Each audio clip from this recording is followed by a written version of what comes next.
ஊழியர்களை நிரப்புங்கப்பா. எங்களுடைய சீஷர்களை நிரப்பும்படி நாங்கள் ஜெபிக்கிறோம். நீர் பேசும், நாங்கள் கேட்கிறோம். மீட்பர் இயேசுவின் மூலம் ஜெபிக்கிறோம் ஜீவனுள்ள பரமபிதாவே, ஆமென். ஹல்லேலூயா.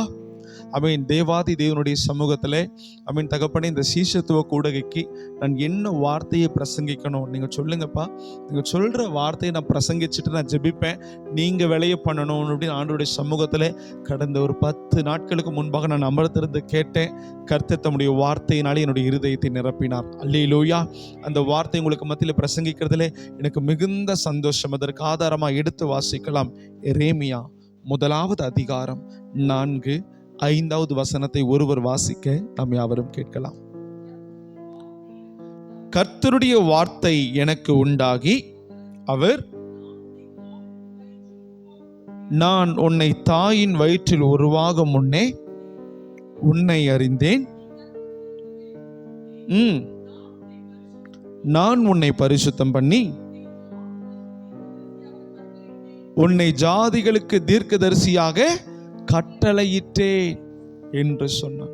வானத்தையும் பூமியும் தன்னுடைய வார்த்தையினாலே உண்டாக்கின சேனைகளின் தேவனாகிய கர்த்தர் தன்னுடைய தாசனாகிய எரேமியானிடத்திலே வந்து அவர் சொல்லுகிறார், எரேமியாவே, நான் உன்னை தாயின் வயிற்றில் நீ உருவாகிறதற்கு முன்னாடியே உன்னை நான் அறிந்திருக்கிறேன்.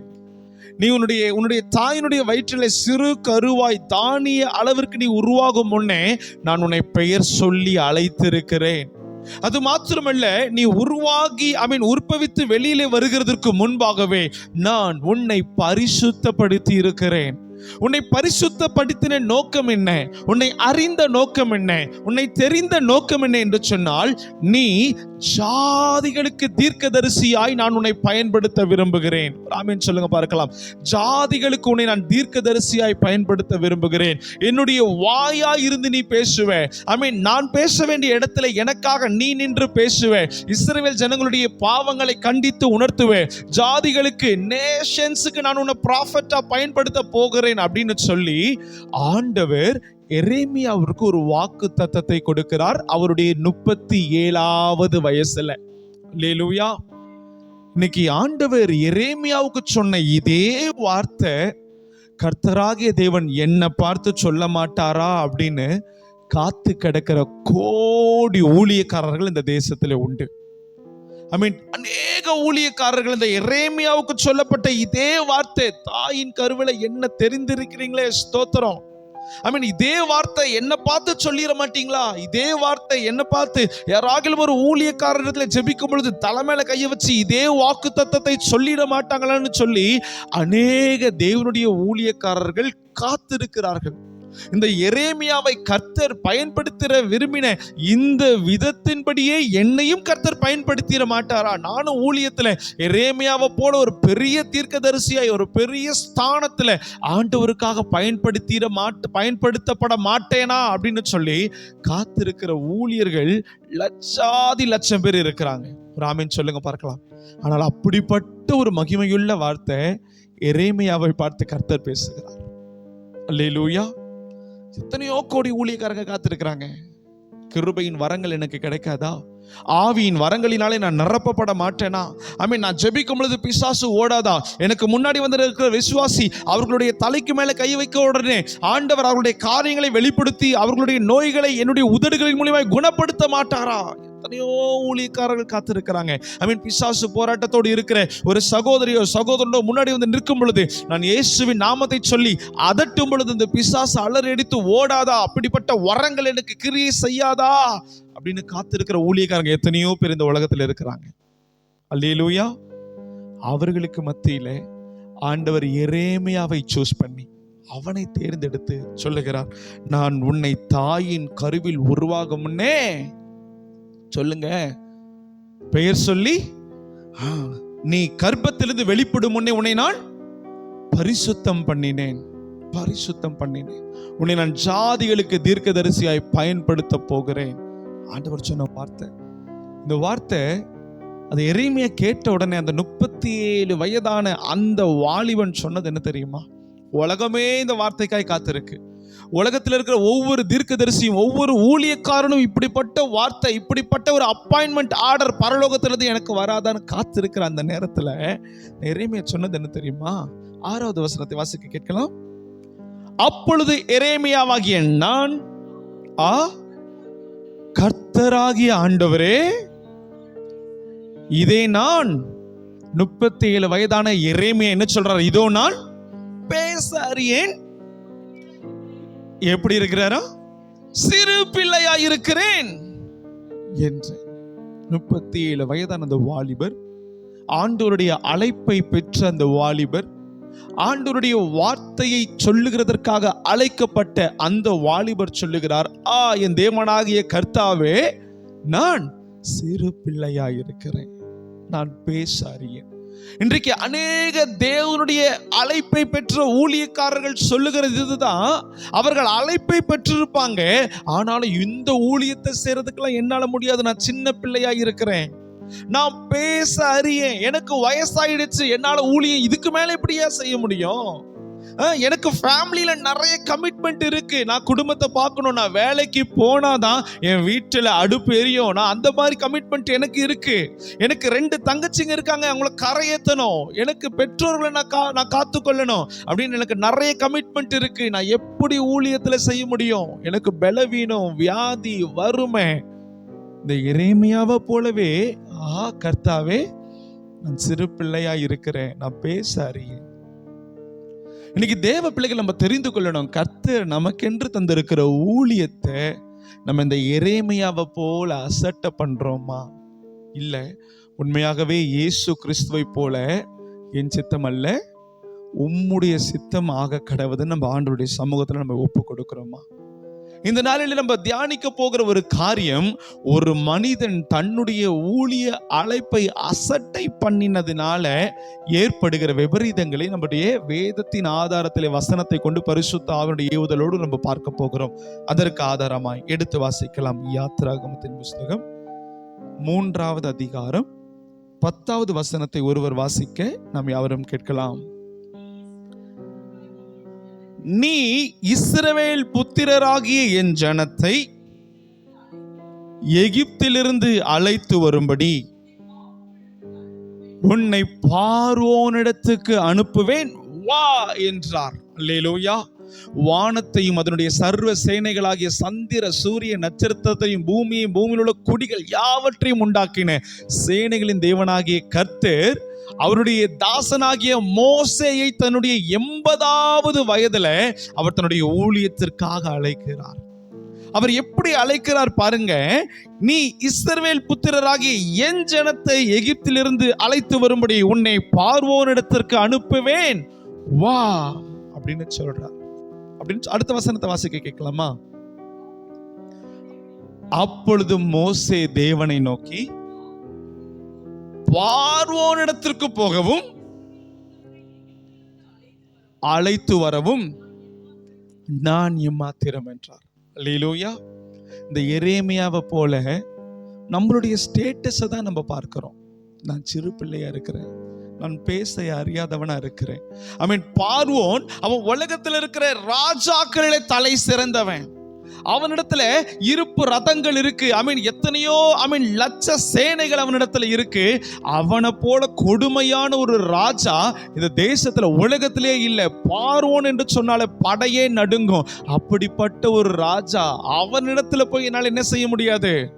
இந்த ஜனங்களை அழைச்சிட்டு வர முடியாது. அதான் இந்த 11வது வசனத்துல, பார்வோனிடத்துல போய் ஜனங்களை அழைச்சிட்டு வரேன், நான் ஏமாத்துறோம், நான் ஒரு பூச்சை போல இருக்கிறேன், நான் ஒரு மேய்ப்பெண், என்னுடைய கரங்களிலே ஒரே ஒரு கோல் தான் இருக்கு, என்னிடத்துல ஒரு 10-15 ஆடுகள் தான் இருக்கு, நானே என்னுடைய மாமனாருடைய ஆடுகளை மேய்த்துட்டு இருக்கிறேன், என் சொந்த ஆடு கூட இல்லை, நான் ஏமாத்துறோம் இந்த ஊழியத்தை செய்யறதுக்கு, நான் ஏமாத்துறோம் இஸ்ரவேல் ஜனங்களை எகிப்தின் அடிமைத்தனத்திலிருந்து கொண்டு மீட்டு வருகிறதற்கு நான் ஏமாத்துறோம்.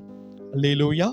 இன்னைக்கு நிறைய தேவ பிள்ளைகள் நம்மளுடைய ஸ்டேட்டஸையே பார்த்துட்டு நான்லாம் எப்படி ஊழியம் செய்ய முடியும்? ஒருவேளை உங்களுடைய பாஸ்ட் எக்ஸ்பீரியன்ஸை பார்த்துட்டு அவ்வளவு கசப்புள்ள ஒரு வாழ்க்கை, அவ்வளவு பாவம் நிறைந்த ஒரு வாழ்க்கை, நான் எப்படி ஊழியம் செய்ய முடியும்? நான் ஊழியம் சொன்னா இயேசு நல்லவர்னு சொன்னா எப்படி என்ன ஏற்றுக்கொள்ளுவான்? எப்படி என்னை ஏற்றுக்கொள்ளாம எப்படி இயேசுவையும் அவனால் ஏற்றுக்கொள்ள முடியும்? அல்லேலூயா. நம்மளுடைய ஸ்டேட்டஸையே பார்த்து, நம்மளுடைய பலத்தையே பார்த்து, நம்மளுடைய கெப்பாசிட்டியே பார்த்து தேவனிடத்துல நீங்க என்ன செய்யக்கூடாது? அழைச்சது அவரா இருந்தா நான் சிரிக்கிருவேன், அவர் என்னுள் பெருகிடுவார். ஒரு ஆமென் சொல்லுங்க பார்க்கலாம். ஏன்னா அழைச்சவர் அவர் நமக்கான சகல வல்லமைகளையும் நமக்குள்ளே நிரப்பி தான் நம்மளை ஊழியத்துக்கு அனுப்புவார். அல்லேலூயா. ஆண்டவராக இயேசு கிறிஸ்து 2 சீஷர்களை அனுப்பினார். சும்மா அனுப்பல, அவங்க மேல ஊதி அபிஷேகத்தை கொடுத்து அதிகாரத்தை கொடுத்து, சர்ப்பங்களை மிதிப்பீங்க, தேள்களை எடுப்பீங்க, பிசாசை துரத்துவீங்க, நோய்களை குணப்படுத்துவீங்க, அதிகாரத்தை கொடுத்து தான் ஊழிய அழைப்பை கொடுத்து அனுப்பி இருக்கிறார். ஒரு ஆமென் சொல்லுங்க பார்க்கலாம். இன்னைக்கு தேவ பிள்ளைகள் நீங்களும் நானும் ஊழியத்திற்காக வேர் பிரிக்கப்பட்டிருக்கிறோம், பரிசுத்தப்படுத்தப்பட்டிருக்கிறோம், அழைக்கப்பட்டிருக்கிறோம். அழைக்கப்பட்ட அழைப்புல நம்மளுடைய ஸ்டேட்டஸே பார்த்துட்டு என்னால என்ன முடியும்? நான் வாடகை வீட்டில் இருக்கிறேன், என் சம்பளம் 10,000 ரூபாய். இன்னைக்கு நான் ஊழியத்துக்கு போனேன்னா நாளைக்கு என் வீட்டில் அடுப்பு எரியாது. அல்லேலூயா. ஊழியத்தை உதாசீனப்படுத்துகிற ஒரு காரியம், அழைப்பை உதாசீனப்படுத்துகிற ஒரு காரியம். எரேமியாவை பார்த்தோம். அவன் என்ன சொன்னான்? ஆண்டவர் ஊழியத்திற்கு அழைக்கிறார், மகிமையாய் அழைக்கிறார். நான் உன்னை தாயின் கருவுல உருவாகும் முன்னே நான் உன்னை என்ன பண்ணியிருக்கிறேன்? ஸ்கெட்ச் போட்டு நீ தாயா என்னுடைய ஊழியத்தை செய்ய போறேன்னு உன்னை நான் வரைஞ்சிருக்கிறேன். நீ ஜாதிகளுக்கு தீர்க்கதரிசியா இருப்பேன்னு உனக்கு கட்டளை கொடுத்திருக்கிறேன் அப்படின்னு ஆண்டவர் ஊழியத்துக்கு அழைக்கிற அந்த அழகான அந்த மொமெண்ட்ஸ், அந்த அழகான ஒரு தருணத்தை அவன் சொல்றான். நான் சிறு பிள்ளையா இருக்கிறேன், நான் பேசாரி, நானும் போக முடியாது. இந்த இடத்துல மோசைன்னு சொல்றாரு, பார்வோன் இடத்துல போறதுக்கு நான் ஏமாத்துறோம். சரி, நீங்க சொல்றீங்க நான் பார்வோன் இடத்துல போய் பார்வோனுடைய வீட்டு வாச கதவை தட்டி, ஹலோ மிஸ்டர் பார்வோன், நான் மோசஸ் வந்திருக்கிறேன், எங்க இஸ்ரவேல் ஜனங்கள் எல்லாரும் என்ன பண்ணுங்க, நீங்க கொடுங்க, நாங்க என்ன பண்ணணும், ஆண்டவர் ஆராதிக்க குறிப்பிட்ட மலைக்கு நாங்க போகணும் அப்படின்னு நான் போய் கேட்டேன்னா, இல்லை 40 வருஷமா நீ எங்களை போனேன், உன்னைதான் நான் தேடிட்டு இருந்தேன், நீ இஸ்ரவேல் ஜனங்களை ஒருத்தன் தாண்டல, போ செங்கல் இருப்போ அப்படின்னு என்ன பிடிச்சி என்ன பண்ணிடுவான்? உள்ள போட்டு என்ன செங்கல் இருக்க வைப்பான், சாந்து கலக்க வைப்பான், வைக்கோல் தேட வைப்பான். நானும் இஸ்ரவேல் ஜனங்கள்ல அடிமையோடு அடிமையா இருந்துடணும். அல்லேலூயா. நான் அந்த அடிமைத்தனம் வேண்டான்னு தான் ஓடி வந்தேன், ஆனா நானும் அந்த இடத்துல அடிமையா மாட்டி போனோம்னு சொல்லிட்டு அவன் சொல்றான், என்ன அனுப்பாதீங்க, நான் ஏமாத்துறோம். புரியுது அவங்களுக்கு? நான் ஏமாத்துறோம். உடனே ஆண்டவர் அவனுக்கு தைரியம் உண்டாக்கும்படியாக அவர் சொன்னார், உன் கையில் என்னையா இருக்கு, உன் கையில் என்ன இருக்கு? அவன் சொன்னா, நான் மேய்ப்பன், என் கையில் என்ன இருக்கும்? கோல் இருக்கும். அந்த கோலை கீழே போடு அப்படின்னு சொல்றார். கோலை கீழே போட்ட உடனே அந்த கோல் சர்ப்பமாய் மாறுது. ஒரு ஆமீன் சொல்லுங்க பார்க்கலாம். ஆமீன். கோல் கீழே போட்ட உடனே அது சர்ப்பமாய் மாறுது. எதனால அது சர்ப்பமாய் மாறுது? வசனம் சொல்லுது, காட்டு மிருகங்களிலே சர்ப்பத்தை போல தந்திரம் உள்ளது இல்லை. ஆனா மோசே சொல்றான், நான் பேச அறிய, நான் வாக்கு வல்லவன் அல்ல, எனக்கு பேச தெரியாது. ஆனா சர்ப்பம் எப்படிப்பட்டதா இருக்கு? அதை போல பேசுறதுக்கு வேற மிருகம் கிடையாது. மனுஷனையே கவிழ்த்தி போடுகிற அளவிற்கு ஆதியாகமம் 3ல பார்க்கிறோம். அதற்குள்ள தந்திரம் இருக்கு. அப்ப இவனுடைய எண்ணம், என்னால பேச முடியாது, என்னால எதுவுமே பண்ண முடியாது, நான் வாக்கு வல்லவன் அல்ல, நான் மந்த நாவு உள்ளவன், திக்கு நாவு உள்ளவன், என்னால முடியாது. ஆனா ஆண்டவர் அப்பேற்பட்ட சர்ப்பத்தையே வாக்குக்கு வல்லவனாய் இருக்கிற அந்த சர்ப்பத்தையும் உன் கையில நான் கொடுத்திருக்கிறேன். அவ்வளவு வல்லமை உனக்குள்ள நான் கொடுத்திருக்கிறேன். அந்த சர்ப்பத்தை அந்த கோலை போடு, அது என்னவா மாறும்? மறுபடியுமாய் அந்த சர்ப்பத்தினுடைய வாழைப்பிடி அது என்னவாய் மாறும்? மறுபடியுமாய் கோலாய் மாறும். அதை பார்த்த உடனே நமக்கு எப்படி இருந்திருக்கணும் யோசிச்சு பாருங்க. இப்ப நான் ஊழியத்துக்கு அழைக்கிறேன், கர்த்தருக்கு ஸ்தோத்திரம். ஆண்டவர் உன்கிட்ட ஒரு கோலை கொடுக்கிறார், அது கீழே போட சொன்னோன்னா பாம்பா மாறுது, என்ன பண்ணுவேன்? 10 அடிக்கு ஐயோ பாம்பு பாம்பு அப்படி இல்லை. யோசிச்சு பாருங்க, அவ்வளோ பெரிய அற்புதம். 2வது, இதையும் இது மூலியமாவும் தைரியத்தை சம்பாதித்து கொள்ளலன்னா இன்னொரு காரியத்தை ஆண்டவர் காண்பிக்கிறார். உன் வலது கையை நீட்டுறான், நல்ல அழகான கையா இருக்கு, அதை உன் மடியிலே போட்டு வெளியில் எடுக்கிறான். கை முழுக்க வெண்குஷ்டமாய் மாறிட்டு மறுபடியுமாய் அந்த கையை என்ன பண்ண? மடியில போடு, திரும்பி எடுத்துப்பார். பழைய கரங்களை போல நல்ல கரங்களா மாறிடுச்சு. ஒரு ஆமீன் சொல்லுங்க பார்க்கலாம். அல்லேலூயா. அப்போ மோசே முன்னாடி, நான் என்ன அனுப்பாதீங்க, வேற ஏதாவது பார்த்துக்கோங்க, என்ன நான் ஏமாத்துறோன்னு சொன்ன உடனே அவனுக்கு தைரியத்தை கொடுக்கறதுக்கு கர்த்தர் என்ன செய்தார்? அவன் கண்ணுக்கு முன்னாடி 2 அற்புதத்தை செய்தார். 2 அற்புதத்தை செஞ்சுட்டு இதற்கப்புறமாவது என்ன பண்ணிடுவான்? இவன் தைரியப்பட்டுருவான், இவன் பலப்பட்டுருவான், ஆவில பலப்பட்டுருவான், நான் அவன் கூட இருக்கிறேன் என்பதை அவன் அறிந்து கொள்ளுவான் அப்படின்னு சொல்லிட்டு ஆண்டவர் நினைச்சிட்டு, சரி 3வது ஒன்று என்ன பண்ணலாம் காண்பிக்கலாம்னு சொல்லிட்டு 4:9 வாசிங்க. யாத்திராகமம் 4:9. இந்த 2 அடையாளங்களையும் அவர்கள் நம்பாமல் உன்னுடைய வார்த்தைக்கு செவி கொடாமல் இருப்பார்களானால் மொண்டு நிலத்தில் ஊற்றுவாயாக. இரத்தமாய் மாறும். எவ்வளவு பெரிய அற்புதம் பார்த்தீங்களா? இயேசு செய்த அதே அற்புதம். வெறும் தண்ணீரை மொண்டு போய் கொடுத்தார, சிகப்பான ரசமா மாறுது. அதே அற்புதத்தை, அதே வல்லமைய கர்த்தராகிய தேவன் மோசேக்கு கொடுக்கிறார். தண்ணீரை மொண்டு, கலர்லெஸ், ஃபார்ம்லெஸ், அந்த தண்ணீரை மொண்டு ஊத்து, அது சிகப்பாய் ரத்தமாய் மாறும். அல்லேலூயா. அப்போ ஆண்டவர் ஒரு மனிதனை ஊழியத்துக்கு அழைத்து அபிஷேகம் பண்ணி அவனை இருள் சூழ்ந்த பட்டணங்களுக்குள்ளே அனுப்பும் பொழுது இயேசு கிறிஸ்துவனுடைய ஆவியில் இருந்த அதே வல்லமையை 100% 1% குறையாமல் அவர் நிரப்பிதான் நம்மளை அனுப்புகிறார். அல்லேலூயா. அது ஏன் பாஸ்டர் ஏன் மூலியமா கிரியை செய்யல? ஏன் பாஸ்டர் இயேசு ஜெபிச்சார் பிசாசு ஓடுது, நான் ஜெபிச்சா பிசாசு ஓடணும்ல? வசனம் சொல்லுது, கடுகளவு உனக்கு விசுவாசம் இருந்தாலும் மலையை பார்த்து பெயர்ந்து போன அந்த விசுவாசம் என்கிறதான நற்கிரியை கனி, விசுவாசம் என்கிறதான வரம் நமக்குள்ள கிரியை செய்ய வேண்டும் என்று கர்த்தர் விரும்புகிறார். ஒரு ஆமேன் சொல்லுங்க பார்க்கலாம். ஆமேன். ஃபர்ஸ்ட் கோலை போடுறார், சர்பமா மாறுது. 2வது கையை எடுத்து காண்பிக்கிறார், அது நல்ல கையாய் மாறுது. 3வது தண்ணீரை மொண்டு ஊத்துறார். இதெல்லாம் எதுக்காக? அவனை பலப்படுத்துகிறதற்காக. இந்த 3 காரியத்தையும் பார்த்த மோசே என்னதான் பண்ணியிருக்கணும்? இவ்வளவு பெரிய 3 அற்புதங்களையும், இதற்கு முன்னாடி இந்த உலகம் கண்டிராத அந்த அற்புதத்தை ஒரு முட்செடியின் மூலியமாய், நெருப்பின் மூலியமாய் கர்த்தர் பேசி கண்களுக்கு முன்பாய் காண்பித்ததற்கு பிற்பாடு மோசே சொன்னது என்ன தெரியுமா? எடுத்து வாசிங்களேன். யாத்ராகமம் 4:13 வசனத்தை ஒருவர் வாசிக்க கேட்கலாம். அதற்கு அவன், ஆண்டவரே, நீர் அனுப்ப சித்தமாய் இருக்கிற யாரையாவது அனுப்புங்க, என்ன பண்றங்க? விட்டுருங்க. யாரையாவது அனுப்பிடுங்க, என்ன பண்ணிருங்க? தேவன் அவர் தெரிந்து கொண்ட ஒரு பாத்திரம், அவருடைய ஜனங்களை விடுவிக்க, ரட்சிக்க ஆண்டவர் தெரிந்து கொண்ட மனித குலத்தில இருக்கிற ஒரு மனுஷனாகிய அந்த மோசே, ரட்சகனாகிய மோசே, ஆண்டவர் அழகாய் அவனை தெரிந்து கொண்டு, அந்த நைல் நதியிலே அவன் என்ன ஆயிருக்கணும்? அவன் இறந்து போயிருக்கணும். 3 மாசம் ஒழிக்கப்பட்டிருந்தான். அந்த இடத்துல கர்த்தர் காப்பாற்றினார். நைல் நதியில கர்த்தர் காப்பாற்றினார். 40 ஆண்டு காலம் எகிப்திய அரண்மனையிலேயே கர்த்தர் காப்பாற்றி நடத்தினார். அப்படி எல்லா போராட்டத்திற்கும் காப்பாற்றி ஊழியத்திற்கு அழைச்சா, அதுவும் இல்லாம அவன் கண்ணுக்கு முன்னாடி இவ்வளவு பெரிய அற்புத அடையாளங்களை காண்பித்து அந்த ஊழியத்திற்கு அழைச்சா, மோசே சொல்ற காரியம் என்ன? நீ அனுப்ப சித்தமா இருக்கிற, எல்லாரும் சொல்லுங்க, அனுப்ப சித்தம் இருக்கிற யாரையாவது அனுப்புங்க, என்ன விட்டுருங்க. மோசே தன்னுடைய சுய நினைவோடு, தன்னுடைய சுய சிந்தனையோடு பரலோகம் கொடுத்த அந்த அப்பாயின்மெண்ட் ஆர்டரை, இந்த ஆர்டர் எனக்கு வேண்டாம், இந்த ஆர்டரை வேற ஒருத்தனுக்கு கொடுங்கன்னு சொல்லிட்டு அதை பைபாஸ் பண்றோம். அல்லேலூயா. இன்னைக்கு நம்மளாம் உலக பிரகாரமா ஒரு 10,000 ரூபாய் சம்பளத்துக்கு அப்பாயின்மெண்ட் ஆர்டர் வந்துச்சுனாலும் சந்தோஷப்படுறோம்.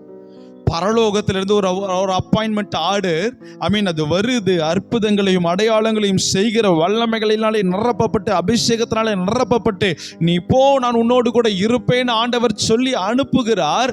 அந்த அப்பாயின்மெண்ட் ஆர்டர் தன்னுடைய சுய நினைவோடு 100% அந்த கான்சென்ட்ரேஷனோடு என்ன பண்றான்? வேற யாராவது அனுப்புங்கன்னு சொல்லிட்டு அதை பைபாஸ் பண்ணி விடுறான். அடுத்த வசனம் வாசிங்களேன், 14. அப்பொழுது கர்த்தர் என்ன பண்ணினாரா? மோசேயின் மேல் கோபம் உண்டவராகி, ஆரோன் உன்னுடைய சகோதரன் தானே, நல்ல பேசுறவன் நான் அறிந்திருக்கிறேன்,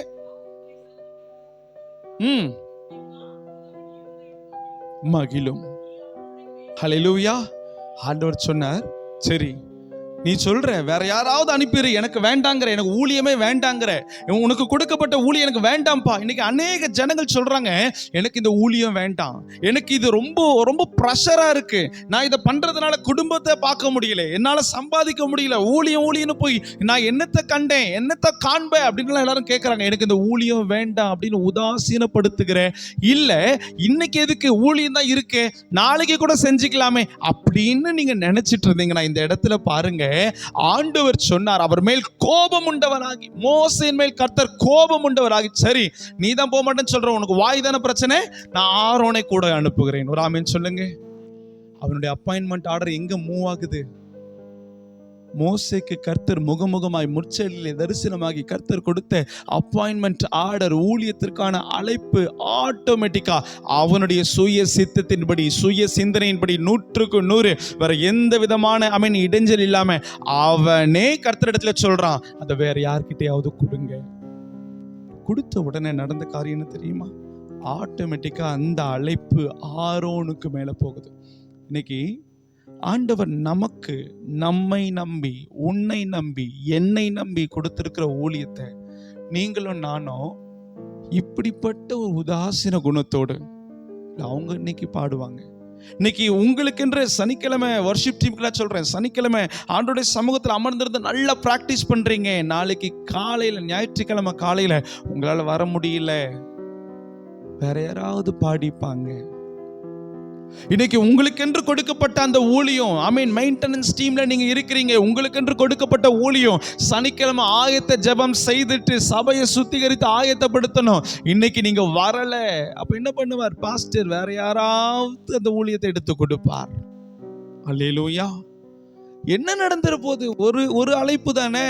இந்த வாரம் இல்லைன்னா அடுத்த வாரம் பாட போறேன், இந்த மாசம் இல்லைன்னா அடுத்த மாசம் ஊழியம் செய்ய போறேன், இந்த மாசம் இல்லைன்னா அடுத்து ஏதாவது ஒரு நபர் என்னுடைய இடத்தை ஃபில் பண்ணிடுவார். நான் சொல்றேன், உண்மைதான். ஊழியத்தை ஆண்டவர் ஊசியினுள்ள வச்சு கூட நடத்த முடியும். ராமின் சொல்லுங்க பார்க்கலாம். ஒரே ஒரு ஊசியினுள்ள வச்சு கூட இயேசுவால ஊழியத்தை நடத்த முடியும். ஊசியை வச்சு கூட இயேசுவால ஊழியத்தை நடத்த முடியும்.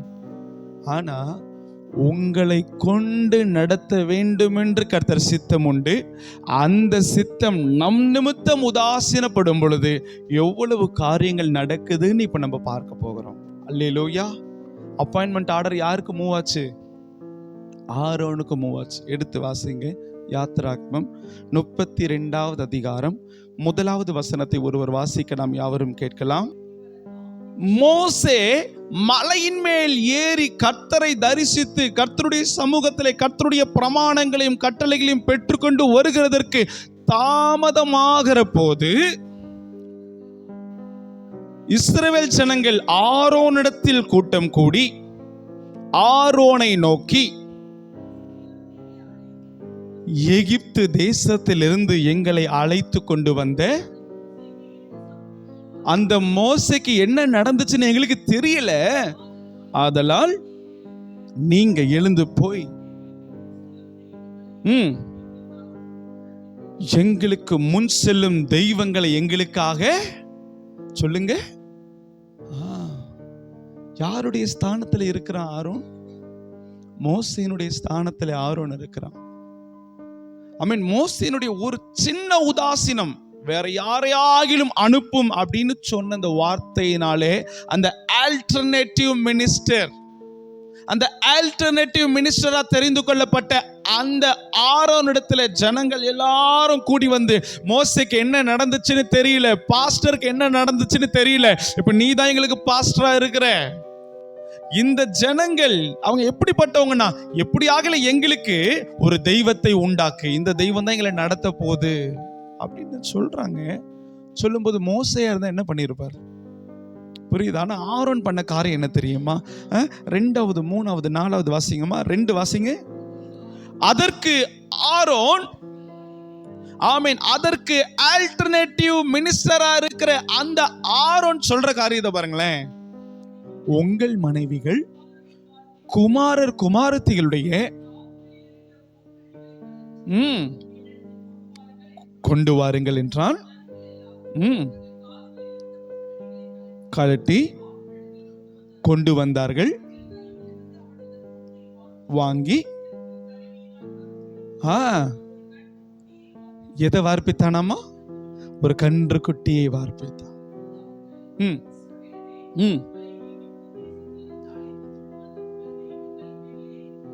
அல்லேலூயா. ஆரோன் செஞ்ச காரியம் பாருங்க. இன்னைக்கு நீங்களும் நானும் பழைய ஏற்பாட்டினுடைய கட்டளைகளை கண்மணி போல பாதுகாக்கிறோம். விக்கிரக ஆராதனை, வேசித்தனா விலகி ஓடுகிறோம். இந்த இடத்துல இஸ்ரவேல் ஜனங்கள் ஞானம் இல்லாதவங்க ஐயா, அவங்க அடிமைத்தனத்தில் இருக்கிறாங்க. விசுவாசி அப்படித்தான் இருப்பான். ஆனா பாஸ்டர், நீ விசுவாசியுடைய வார்த்தைக்கு கீழ்ப்படுகிறியா இல்ல கர்த்தருடைய வார்த்தைக்கு கீழ்ப்படுகிறியா? இன்றைக்கு மோசே உதாசீனப்படுத்தின அந்த ஊழியத்தை மோசேனுடைய சுய நினைவின்படியே கர்த்தர் யாருக்கு கொடுத்தார்? ஆரோனுக்கு. அந்த ஆரோன் செய்த காரியம் பாருங்க. இஸ்ரவேல் ஜனங்கள் அவர்கள் வழி நடத்த தெய்வம் வேணும்னு கேட்ட உடனே என்ன பண்ணிட்டான்? நல்ல சான்ஸ், கழுத்துல காதுல மூக்குல போட்டிருக்கதெல்லாம் என்ன பண்ணு, கலட்டி என்கிட்ட கொண்டு வந்து கொடு அப்படின்னு சொல்லிட்டு அழகான கன்று குட்டியை அவன் வார்ப்பிக்கிறான். மேலே வானத்திலும் வானத்தில் கீழ் பூமியில் பூமியின் கீழ் உள்ள தண்ணீரில் யாதொரு சொரூபத்தையும் விக்கிரகத்தையும் உனக்கென்று நீ உண்டாயிருக்க வேண்டாம் என்று சொன்ன அந்த கட்டளை இஸ்ரவேல் ஜனங்களுக்குள்ளே அதமாகிறதற்கு மோசே உதாசீனப்படுத்தின அழைப்பை பெற்ற அந்த ஆரோன் ஜனங்களை நடத்தினான். அல்லேலூயா, ஜனங்களை நடத்தினான். அதுக்கு அடுத்து ஒரு வசனத்தை வாசிங்களேன், 4வது வாசிங்கம்மா. ஆரோன் அதை பார்த்து அந்த கன்றுக்குட்டிக்கு முன்னாடி அந்த ஆல்டர்னேட்டிவ் பாஸ்டர் ஒரு பலிபீடத்தை கட்டி, யாருக்கு பண்டிகை? யாருக்கு பண்டிகை? யார்? கர்த்தர். கர்த்தர் யாரு? நம்மை தாயின் கருவில் உருவாகும் முன்னே நம்மை தெரிந்தெடுத்தவர் தான் கர்த்தர். வானத்தையும் பூமியையும் படைத்த கர்த்தர் தான் நம்முடைய கர்த்தர். உங்களையும் என்னையும் அழைத்து அபிஷேகம் பண்ணினவர் தான் கர்த்தர். ஆனா மோசே உதாசீனப்படுத்தின உடனே அந்த ஊழியம் வேற ஒருத்தனுக்கு போகுது. அவன் சொல்றான் கன்றுக்குட்டியை பார்த்து, இது கர்த்தரா? பாருங்கம்மா, அவன் உதாசீனப்படுத்தின உடனே அவனுடைய ஸ்தானத்துல ஒருத்தன் வந்து அந்த ஜனங்களை மேய்க்கிறான். அந்த மேய்ப்பனா இருக்கிற ஆரோன் சொல்றான், கன்றுக்குட்டியை உண்டாக்கி நாளைக்கு கர்த்தருக்கு பலிபீடம். நீங்க ரோட்ல போற எவனா ஒருத்தன் அவனை பார்த்து இவர் தான் உன் அப்பா அப்படின்னு சொன்னா நமக்கு எப்படி எரியுது? எரியுதா இல்லையா? புரியுதா நான் சொல்றது? புரியுதா? இந்த வசனத்தை வாசிக்கும் போது உண்மையா சொல்றேன், ஆரோன் மட்டும் முன்னாடி இருந்தா வெளுத்திருப்பேம்மா. கர்த்தருக்கு பலிபீடமா, கர்த்தருக்கு நாளைக்கு ஆராதனையா? யாரையா கர்த்தரு? இஸ்ரவேல் ஜனங்கள் ஆண்டவர் நம்பி உன் கையில கொடுத்தாருன்னா அந்த ஜனங்களை விக்கிரகத்திற்கு படைத்ததை புசிக்கவும் விக்கிரக ஆராதனை செய்யவும் நீ வழி நடத்துறியே, நீ ஒரு ஊழியனா? இந்த ஊழியனை அவன் ஸ்தானத்துல நிக்க வச்சது யாருடைய தப்பு? மோசேயினுடைய தப்பு. மோசே ஆரம்பத்துல அனுப்ப சித்தமா இருக்கிற யாரை ஆகிலும் அனுப்பும். விக்கிரகத்தை வார்ப்பித்தான். விக்கிரகத்தை ஆராதிக்க கூடாதுன்னு ஆண்டவர் கொடுத்த முதல் 2 கட்டளையும் இந்த இடத்துல என்ன ஆயிடுச்சு? உடைச்சு போடப்பட்டுச்சு. இன்னைக்கு ஆண்டவர் நமக்கு தருகிற ஊழியம் இருக்கு. இந்த ஊழியத்துல இன்னைக்கு நான் இல்லைன்னா, இன்னைக்கு ஒரு வேலை எனக்கு பிஸி, நான் வேலையில ரொம்ப பிஸி ஆயிட்டேன். அப்ப என்ன பண்ணிடலாம்? டீம்ல தான் 5 பேர் இருக்கிறீங்கல்ல, நீ பண்ணிக்க தம்பி. பிரதர் நீ பண்ணிக்க, பிரதர் சிஸ்டர் நீங்க பண்ணிக்கோங்க. பாஸ்டர் நான் இன்னைக்கு வர முடியாது பாஸ்டர், கொடுத்துருங்க பாஸ்டர். இப்படிதான் மோசே சொன்னார். நீங்க எனக்கு ஃபோன் மூலியமா சொல்றீங்க, அவன் முற்செடி மூலையில சொல்றான். சரிதானா? நான் சொல்றது புரியுதா? ஆமா, முற்செடி முன்னாடி இருந்து அவன் சொல்றான், வேற யாராவது அனுப்பிடுங்க. இன்னைக்கு நம்மளுடைய ஸ்தானத்தில் ஆண்டவர் உங்களை ஒரு நாள் இந்த ஃபர்ஸ்ட் சண்டே நீ தான் ஆராதனை செய்யணுமா அப்படின்னு ஆண்டவர் உன்னை அபிஷேகம் பண்ணி அனுப்பி இருக்கிறாருன்னா உன் மேல மட்டும்தான் அந்த அபிஷேக தைலம் இறங்கி வந்திருக்கும். புரியுதா உனக்கு? உன் மேல மட்டும்தான் அந்த தைலம் இறங்கி வந்திருக்கும். அந்த ஜனங்களை ஆராதனைக்குள்ள நீ பாடி அவரை நடத்து, அந்த ஜனங்களை நடத்தும் போது மட்டும்தான் நோயோடு வரவனுக்கு டெலிவரன்ஸ் நடந்திருக்கும். ஐ மீன் பாரத்தோடு இருக்கிறவனுக்கு கர்த்தர் ஒரு சுகத்தை கொடுத்திருப்பார். அற்புதத்திற்காக காத்திருக்கிறவங்களுக்கு ஒரு அற்புதம் நடந்திருக்கும். அன்னைக்கு பரலோகம் நினைச்சிருக்கோம், இந்த பிள்ளை ரொம்ப வருஷமா குழந்தை இல்லாம இருக்கிறா, இன்னைக்கு என்னுடைய மகள் பாட போறா, அவருடைய வாயில நான் ஒரு வார்த்தையை போடுவேன், அவருடைய அந்த கர்ப்பம் இல்லாத அந்த பிள்ளைக்கு கர்ப்பம் புதுப்பிக்கப்படும் அப்படின்னு ஆண்டவர் அவர் பரலோகத்தில் ஆயத்தப்படும் தான் உன் கையில ஊழியத்தை கொடுத்திருப்பார். சொல்றது அனுப்ப சித்தமா இருக்கிற யாரையாகிலும் அனுப்பும். இன்னைக்கு நம்ம சிம்பிளா நம்ம உதாசீனப்படுத்தி விடுறோம். புரியுதா உங்களுக்கு? என்னால முடியல பாஸ்டர், என்னால என்ன பண்ண முடியல, அந்த ஒரு முடியலைங்கிற வார்த்தை, அந்த ஊழியத்தை வேற ஒருத்தவங்க செஞ்சிருவாங்க. உலக பிரகாரமாய் ஊழியம் செஞ்சு முடிக்கப்பட்டுரும். நான் ஆவிக்குரிய ரீதியில கர்த்தருடைய இருதயம் கலங்கி போய் நிற்கும். ஆமென் சொல்லுங்க பார்க்கலாம். அல்லேலூயா. இஸ்ரவேல் ஜனங்கள் எகிப்திலிருந்து புறப்பட்ட உடனே அவங்க 2 செங்கடலுக்குள்ள அவங்க புறப்பட்டு வராங்க. அது எதை அடையாளப்படுத்தினா தண்ணிக்குள்ள அவங்க வராங்க. ஞானஸ்நானம் பெற்றவங்க. ஆவிக்குரிய விதத்தில் அவர்கள் ஞானஸ்நானம் 6 லட்சம் மக்களும் ஞானஸ்நானம் பெற்றவர்கள். ஞானஸ்நானம் பெற்றவங்க அவங்களை நடத்துகிற அந்த ஆல்டர்னேட்டிவ் மினிஸ்டரா இருக்கிற அந்த ஆரோன் கன்றுக்குட்டியை வார்ப்பிக்கிறான். அந்த கன்றுக்குட்டியை கர்த்தருங்கிறான். ஐயா கர்த்தருங்கிறான். இன்னைக்கு நம்ம ஒரு ஊழியத்துக்காக அழைக்கப்பட்டிருக்கிறோம். அந்த ஊழியத்தை நம்ம செய்ய மறுத்துட்டோம்னா அந்த ஸ்தானத்துல வேற ஒருத்தன் வந்து நிற்பான். அவன் வந்து நின்று அவன் செய்யற ஊழியம் என்னடா இப்படி உதாசீனப்படுத்துறான்னு சொல்லிட்டு மனசு உடைஞ்சு அழுது. புரியுதா உங்களுக்கு? உங்க ஸ்தானத்துல வேற ஒருத்தர் வந்து அந்த காரியத்தை கெடுக்கும் போதுதான் உங்களுக்கு தெரியும் அந்த மனசுல ஒரு வலி. புரியுதா? அப்பதான் அந்த வலி நமக்கு தெரியும். தேவ பிள்ளைகள் எனக்கென்று இயேசுப்பா கொடுத்த அந்த ஆராதனையை, எனக்கென்று கொடுத்திருக்கிற அந்த சான்ஸ், எப்பவுமே நான் சொல்லுவேன், இந்த பலிபீடத்துல ஏறும்போது இதுதான் எனக்கு கிடைச்ச கடைசி சான்ஸ்ன்னு நினைச்சிட்டு நீ பலிபீடத்துல ஏறு. புரியுதா? ஒவ்வொரு வாரமும் தானே நான் பாடுறேன், ஒவ்வொரு வாரமும் தானே நான் பிரசங்கம் பண்றேன். உங்களுக்கு தெரியுமா நம்ம சர்ச்சில் நான் எத்தனை ஊழியக்காரங்களை உள்ள அனுமதிச்சிருக்கிறேன்னு தெரியுமா? இந்த 6.5 வருஷத்துல நான் எத்தனை ஊழியக்காரங்களை நம்பி ஆண்டவர் எனக்கு தந்திருக்கிற மந்தையை நான் கொடுத்திருக்கிறேன் தெரியுமா? மிஞ்சி போன 4-5 ஊழியக்காரங்களை மட்டும்தான். நான் ஏன் பயப்படுறேன்? நான் ஏன் மந்தையை கொடுக்க பயப்படுறேன்? நான் ஏன் ஆண்டவர் எனக்கு கொடுத்திருக்கிற மந்தையை அவன் ஏதாவது ஒரு சத்தியத்தை கொண்டு வந்து இதுதான் ஏன் சத்தியம் அப்படின்னு சொல்லிட்டு என்னுடைய ஆடுகளை ஆண்டவர் எனக்கு தந்திருக்கிற ஆத்துமாக்களை பெரட்டிட்டான்னா, புரியுதா? ஆண்டவர் யாரு மேலதான் கேள்வி கேட்பார்? உன் மந்தை தானே, உன் சபை தானே, நீ தானே மோசே, நீ தானே மேய்ப்பன், நீ தானே அந்த சபையை நடத்தணும், உனக்கு தானே பொறுப்பு கொடுத்துருக்கிறேன். அவன் வருவான், அவன் வந்து பிரசங்கிச்சுட்டு போயிடுவான். அதுல கள்ள உபதேசங்கள் இருந்துச்சுன்னா ஆத்துமாக்கள் எதுவும் தெரியாம இஸ்ரவேல் ஜனங்களை போல கண்ணுல காதுல மூக்கெல்லாம் கழட்டி கொடுத்து கண்ணு குட்டியை செஞ்சு கொடுங்க பாஸ்டர்னு இப்ப நின்னுட்டுன்னா, புரியுதா? ஊழியக்காரனுடைய கனியை அறியாமல் நான் பலிபீடத்தில் அவனை ஏற்ற மாட்டேன். அல்லேலூயா. அவன் கையில என்னுடைய உடைமையை நான் எடுத்து கொடுக்கிறேன், என் சபை ஜனங்களை நான் கொடுக்கிறேன்னா அவனுடைய கனி தரமா இருக்கு என்று அறிந்ததற்கு பிற்பாடு தான் நான் அவனை பலிபீடத்துல ஏற்றுவேன். இன்னைக்கு தேவ பிள்ளைகள் தெரிந்து கொள்ளணும், இந்த பலிபீடம் நம்மை நம்பி வருகிறதுனா ஒவ்வொரு முறை நீங்க நினைக்கணும், எனக்கு கிடைச்ச கடைசி சான்ஸ் இதுதான். இந்த சான்ஸ்ல நான் இயேசுவை காமிச்சாதான் அடுத்த வாழ்க்கை எனக்கு ஊழியத்துல. அல்லேலூயா. மோசே சின்ன உதாசனம் வேற யாரையாகிலும் அனுப்பும். அந்த காரியம் என்ன தெரியுமா? இஸ்ரவேல் ஜனங்கள் சூதுவாத அறியாத அந்த மக்கள் விக்கிரகத்தை ஆராதிக்கவும் விக்கிரகத்தை கர்த்தர் என்று சொல்லவும் அந்த ஆல்டர்னேட்டிவ் மினிஸ்டரா இருக்கிற அந்த ஆரோன் வழிவாசலா இருந்தான். ராமன் சொல்லுங்க பார்க்கலாம். அல்லேலூயா. 2வது ஆரோன் செய்த ஒரு காரியம், மோசேனுடைய நிராகரிப்பு மூலமா வந்த ஆரோன் செய்த காரியம் பாருங்க. 32வது வசனம், அதிகாரம் 6வது வசனத்தை வாசிங்களேன்.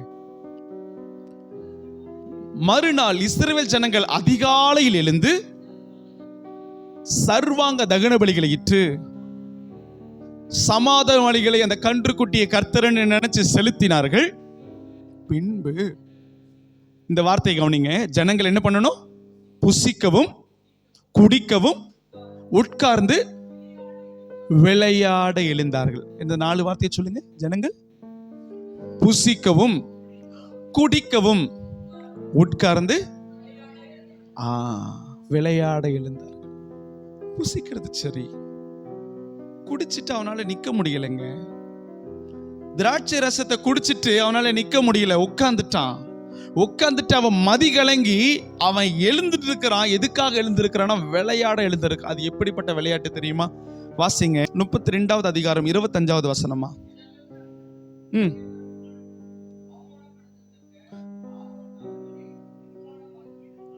என்ன பண்ணியிருந்தான் ஆரோன்? அவங்க ஃபர்ஸ்ட் அந்த 4 காரியம் ஞாபகம் வைக்க சொன்ன என்ன பண்ணாங்க? புசித்து குடித்து உட்கார்ந்து விளையாடினாங்க. என்ன மாதிரி விளையாட்டு தெரியுமா?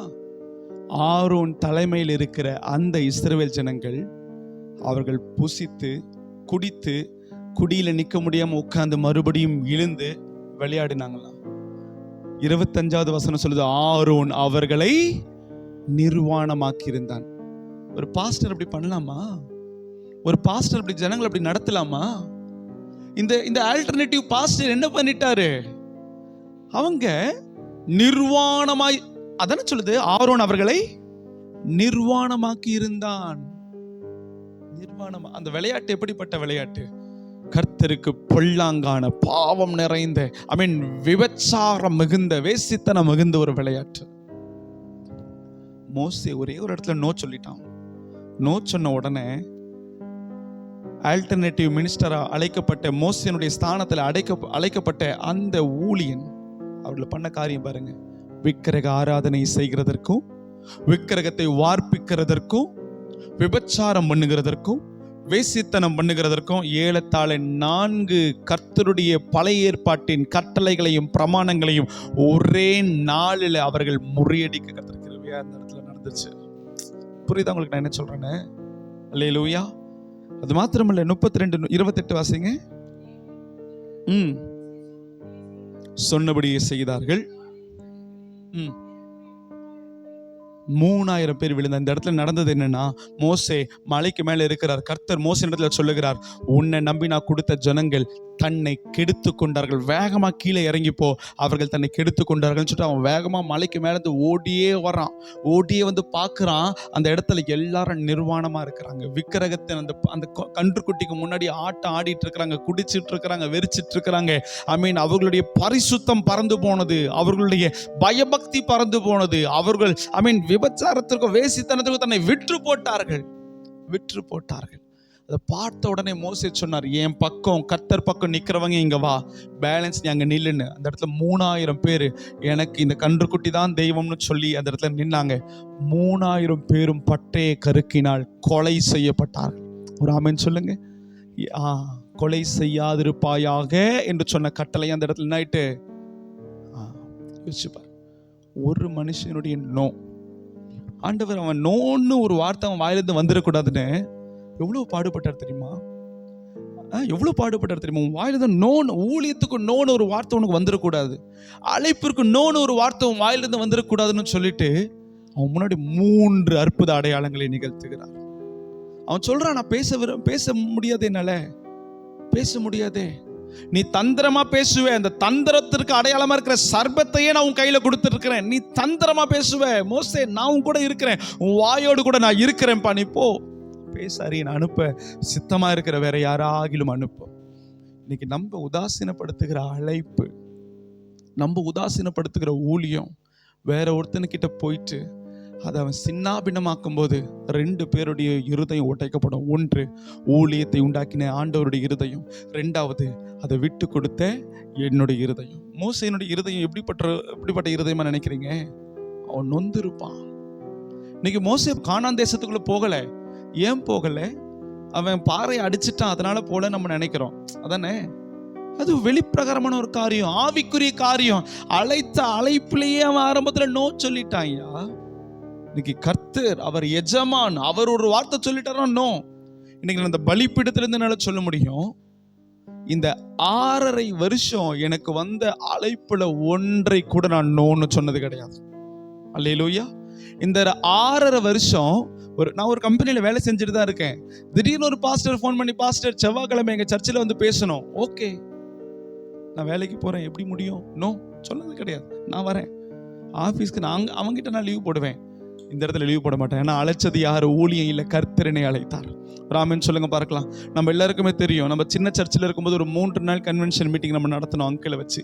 அந்த கன்வென்ஷன் மீட்டிங்ல அந்த கன்வென்ஷன் மீட்டிங் 2வது நாள்ல நானும் என்னுடைய மனைவியும் இதே தெருவில் இருக்கிற ஆஸ்பத்திரியில போய் நிக்கிறோம் தெரியுமா. இன்னும் ஒரு வார்த்தையினால பேச முடியல, ஒரு வார்த்தையினால என்ன பண்ண முடியல. எச்சி விழுங்குனா தொண்டையில பிளேடு போட்டது போல அப்படியே ஒரு எரிச்சது, தொண்டை தான் அறுக்கிறது போல. ஒவ்வொரு முறை எனக்கு ஒரு வலி, என் தொண்டையை அறுக்கிறது போல இருக்கு. டாக்டர் கிட்ட போய் இந்த மாதிரி எனக்கு தொண்டை ஒரு மாதிரி இருக்கு டாக்டர், பேச முடியல. டாக்டர் சொன்னது, நீங்க பேசாதீங்க, தொண்டையெல்லாம் செக் பண்ணிட்டு the vocal cords இது ஃபுல்லா ஃப்ரை ஆயிருக்கு, இது ஃபுல்லா என்ன ஆயிருக்கான், ஃபுல்லா தீஞ்சு போயிருக்கு, அது கிழிஞ்சிருக்கு, அவன் தொண்டையில இருக்கிற அந்த ஜவ்வு கிழிஞ்சிருக்கு. உடனே அவர் சொன்னார், ஒரே ஒரு மருத்துவம் தான் இதுக்கு நான் சொல்ல முடியும், நீ ஒரு 10 நாள் என்ன பண்ணாத, வாயை திறந்து 10 நாள் வாயை திறந்து சொன்னார் தானே, 10 நாள் வாயை திறந்து பேசாத. உடனே நான் வீட்டுக்கு வந்தேன், அவர்கிட்டயே சொன்னேன், பாஸ்டர் நான் கொயர்ல இருக்கிறேன். அவருக்கு தெரியாதுல்ல, சர்ச் எதுன்னு தெரியாது, நான் கொயர்ல இருக்கிறேன்னா பாடணும். பேசவே கூடாதுங்கிற, பாடணுமா? பாடணும் அவ்வளவுதான், உனக்கு ஆப்ரேஷன் தான் பண்ணணும். ராமன் சொல்லுங்க பார்க்கலாம். ஆமா. உடனே சரி மாத்திரை மருந்தெல்லாம் கொடுத்தாரு, வாங்கிட்டு வீட்டுக்கு வந்தாச்சு. வந்துட்டு அன்னைக்கு ஞாயிற்றுக்கிழமை மதியானம் என்னுடைய ஆன்ட்டி கிட்ட நான் சொல்கிறேன், ஆன்ட்டி என்னால் உண்மையாகவே பாட முடியல, நீங்கள் என்ன பண்ணிடுங்க, பாடுங்க, எனக்காக நீங்கள் ஆராதனை, பாடல் ஆராதனை நீங்கள் நடத்திடுங்க அப்படின்னு சொல்லிட்டு நான் படுக்கிறேன்.